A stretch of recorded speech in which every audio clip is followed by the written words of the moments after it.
If you're watching this video, you may want to know the answer to this question as well. Is it truly possible to build a gaming PC with the same or better performance than the Xbox One X at the same price point? That's what we're going to find out today.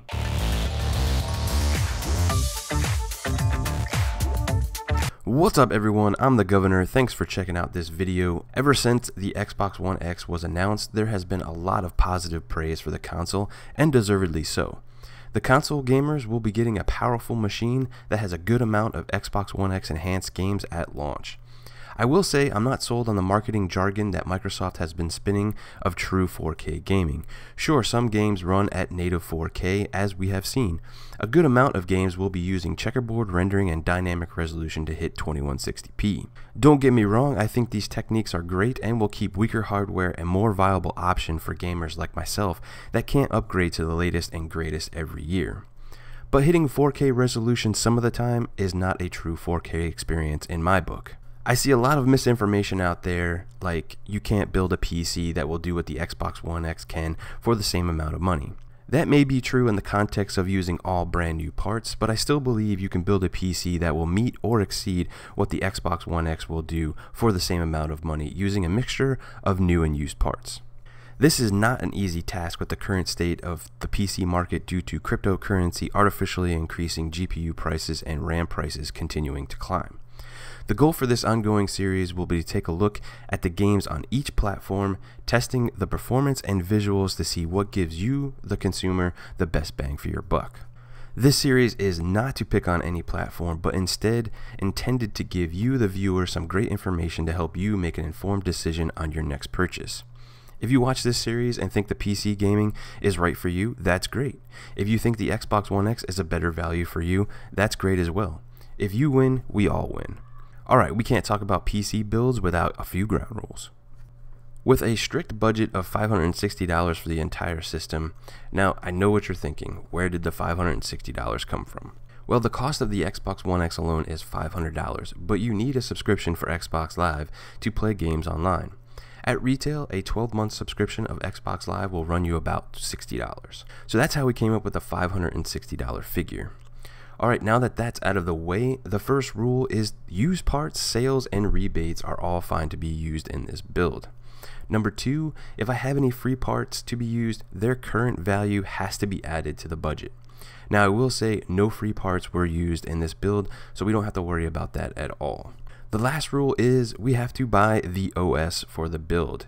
Now I see a lot of console killer builds on YouTube that don't add the cost of the operating system into their builds. I honestly think that's a bit misleading, and sure, there's an argument to be made that the operating system in the Xbox One X is essentially free, and to be fair, there is SteamOS, Linux, and old Windows keys you may have lying around that are free.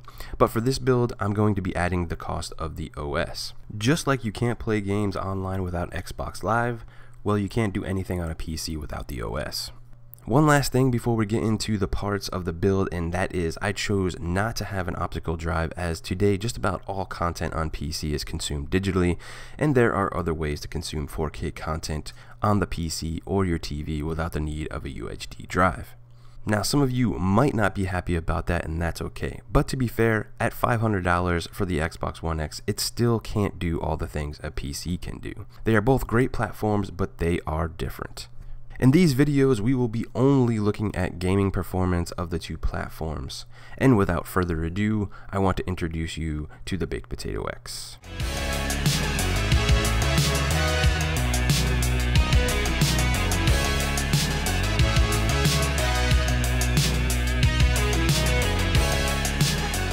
Alright, let's go ahead and get into the parts and why we chose them. Okay, first off, when building a budget system like this, you have to have your expectations in check. Like I said before, building a brand new system is pretty hard to do with the market the way it is right now. But I think using a mixture of new and used parts, we will hit our performance goals. Now with used parts, the prices can vary if you are looking to build a similar system. You may pay more or less depending on the market.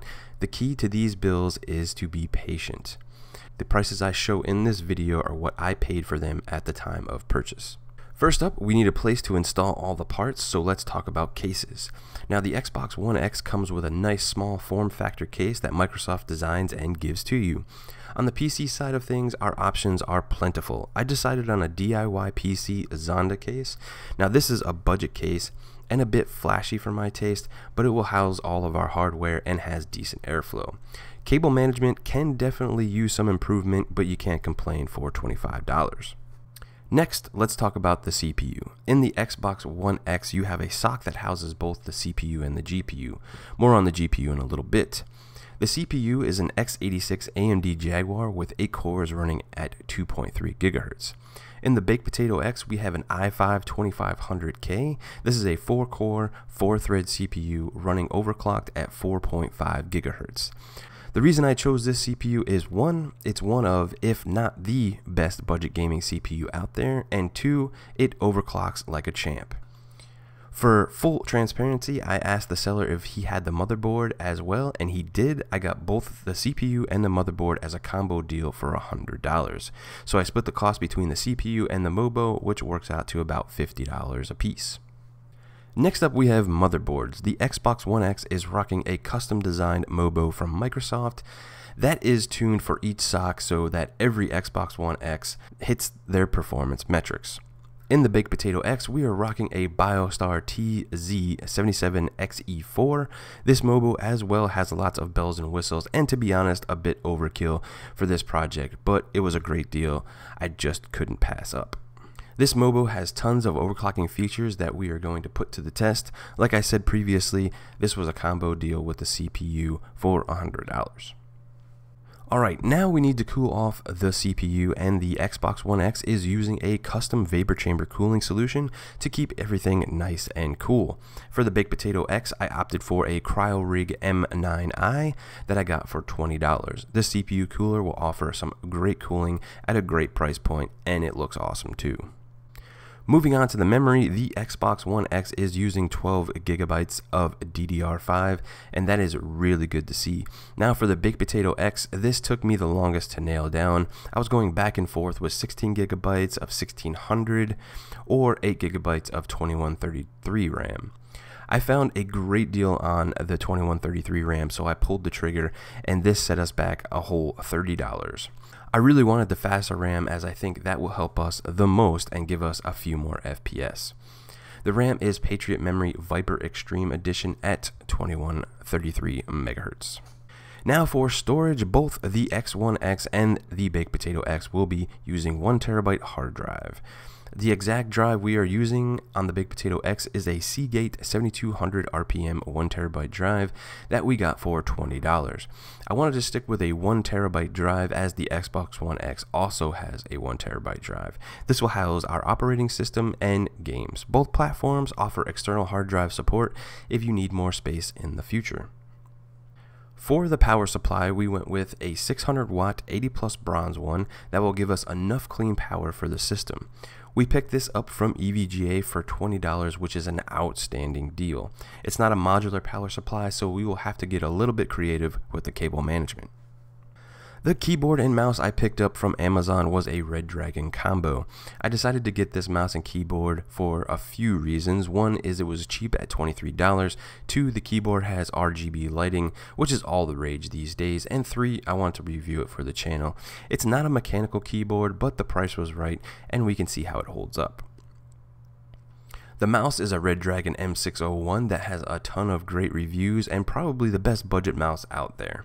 My only complaint about this mouse right now is it only comes in red, so if you don't have a red themed rig, you might not like it. Next up is the heart and soul of both the Xbox One X and the Baked Potato X, and that is the graphic card. The Xbox One X is sporting a GPU based off the RX 480 with 40 compute units, 6 teraflops of power running at 1172 MHz. I went back and forth on this one as well. It was between the GTX 1060 6GB model or the RX 580, and with the current state of GPU markets right now, I was leaning towards the 1060. Just as I was about to pull the trigger on the 1060, I found a deal on the 580.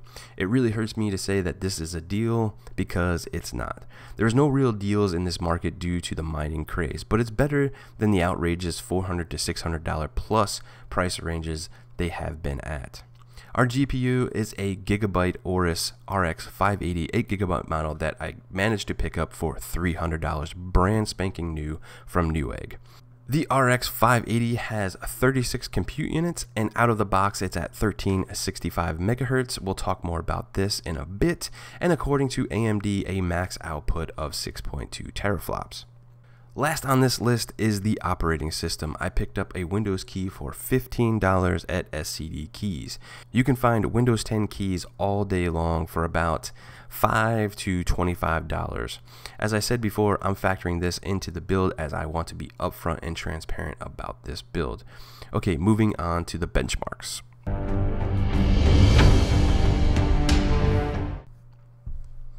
Okay, let's talk about the benchmarks and the testing methodology for this video and future comparison videos. In this video, we will be running 4 synthetic benchmarks as well as 6 games being tested. 2 shooters, 2 open world games, and 2 racing games to give us a nice baseline for what performance we can expect from the Baked Potato X. In this build video, we will be taking a look at overclocks on the CPU and GPU. In each of the game benchmarks, we will run through 3 different resolutions: 1080p, 1440p, and 4K. I will also use the high graphics preset for each resolution tested today. These tests are not designed to get a smooth gameplay. They are designed to make the Baked Potato X buckle under the pressure. In the coming comparison videos, I will be using all the previously mentioned resolutions as well as a custom resolution. I will also be using graphical presets from low, medium, and high, as well as a custom setting. I want to take a second to discuss the custom settings so we have full transparency and explain what this will be used for. These setups will be the resolution and graphical settings that I feel gives the Baked Potato X the best overall look and performance for each game we test. These settings could be higher or lower than what the Xbox One X uses. This is not the end-all be-all by no means when it comes to the settings menu for each game. This is just me finding the right balance of resolution and tweaking the graphical settings to get the absolute best out of the Baked Potato X. Alright, let's jump into the benchmarks. First up is the overclocks that I managed to get from the CPU and the GPU. The i5 2500K is at a rock solid 4.5 GHz with the Cryorig cooler keeping it all cool. Being able to hit this high frequency will really help us in games. Our GPU, we managed to pump up to 1450 MHz and overclocking the memory to 2200 MHz. That's pretty respectable overclock for the RX 580. Okay, moving on to our first set of benchmarks, we're going to be starting with our synthetic benchmarks. Synthetic benchmarks are not the end-all be-all for PC performance. You will still need real-world benchmarks from games to get a well-rounded performance figure. We ran the Baked Potato X through Cinebench, Unigine Heaven, 3D Mark Firestrike, and Time Spy. We will start with Cinebench. This is our only CPU benchmark. With the i5 2500K overclocked to 4.5 GHz, we get a score of 617. Next up, we have Unigine Heaven. As with the games we tested, we used 1080p, 1440p, and 4K resolutions with the high settings, normal tessellation, and 8x anti-aliasing. These benchmarks are not designed to have playable frame rates. They are designed to test the stability of our overclocks and to make the Baked Potato X crumble under the pressure. For 1080p, we scored 68.5 FPS average, a minimum of 28.2, and a max of 134.8, and our score was 1725. For 1440p, we scored 54.3 FPS average, a minimum of 25.6, and a max of 109.2, and our score was 1369. For 4K, we scored 18.5 average FPS, a minimum of 11.6, and a max of 42.2, and our score was 467.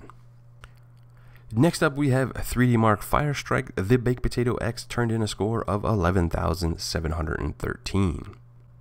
For 3D Mark Time Spy, we turned in a score of 4,258. Okay, time for some real-world tests. Like I said earlier in the video, we are testing 6 games, 2 shooters, 2 open-world games, and 2 racers. All games are tested with the high preset, with the frame rates unlocked and no VSync. The first of our two shooter games is Battlefield 1. This is a great installment to the Battlefield series, taking a chance on the World War I era, and I think they nailed it. Beautiful art design, a great gameplay, and a campaign seen through different perspectives adds up to something special. So how did it run on the Big Potato X? Well, at 1080p we have an average of 101 FPS, a minimum of 77, and a max of 114. At 1440p we have an average of 74 FPS, a minimum of 53, and a max of 84. At 4K we have an average of 38 FPS, a minimum of 26, and a max of 47. Our second shooter will make a lot of Star Wars fans happy, and that is Battlefront. Now when this game launched, it had some issues, a lack of campaign and balancing issues, but there is no denying that they nailed the Star Wars theme. From the sound to the gorgeous art, it felt like you were in a Star Wars movie. So how did our gaming PC fare? Well, at 1080p we have an average of 130 FPS, a minimum of 116, and a max of 174. At 1440p we have an average of 92 FPS, a minimum of 81, and a max of 162. At 4K we have an average of 52 FPS, a minimum of 40, and a max of 84. Okay, moving into our first of two open world games, Shadow of Mordor. I know this game is a bit older, but the graphics option this game supports can still push the Big Potato X. I am still blown away on how great looking this game still is today. In my opinion, I think it looks better than Shadow of War in most cases. With fantastic gameplay, a nemesis system, and a great world and character design, it makes for a fun and challenging game. So how did the Big Potato X handle Shadow of Mordor? Well, at 1080p we have an average of 103 FPS, a minimum of 83, and a max of 143. At 1440p we have an average of 73 FPS, a minimum of 61, and a max of 99. At 4K we have an average of 39 FPS, a minimum of 34, and a max of 51. Our second open world game is none other than Assassin's Creed Syndicate. I know with the launch of Assassin's Creed Unity and all the problems it had, a lot of gamers passed on Syndicate, which is a shame as it's a solid game. I love the Industrial Revolution era, it has a steampunk quality that I really enjoyed. Playing as the twin assassins Jacob and Evie Fry added something refreshing to the story. Open world games crush CPUs, so how did our little gaming rig fare? Well, at 1080p we have an average of 77 FPS, a minimum of 51, and a max of 112. At 1440p we have an average of 58 FPS, a minimum of 48, and a max of 76. At 4K we have an average of 32 FPS, a minimum of 24, and a max of 39. Now moving on to our first racer, we have Forza Motorsport Apex. Turn 10 is an outstanding developer, and you can tell their love of cars. Now none of the FPS benchmarking tools would work properly on this game, so I decided to show the game running at 4K, high settings. As you can see, it's well above 60 FPS most of the time. I'm going to let this run for a little bit so you can get a good feel of the performance of this game.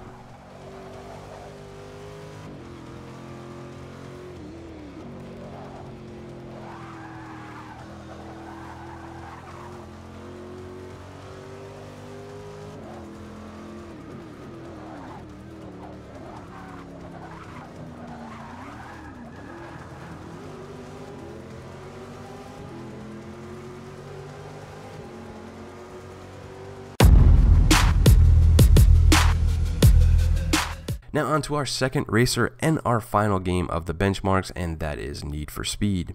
I haven't been much of a fan of the Need for Speed games, but it is a nice looking game.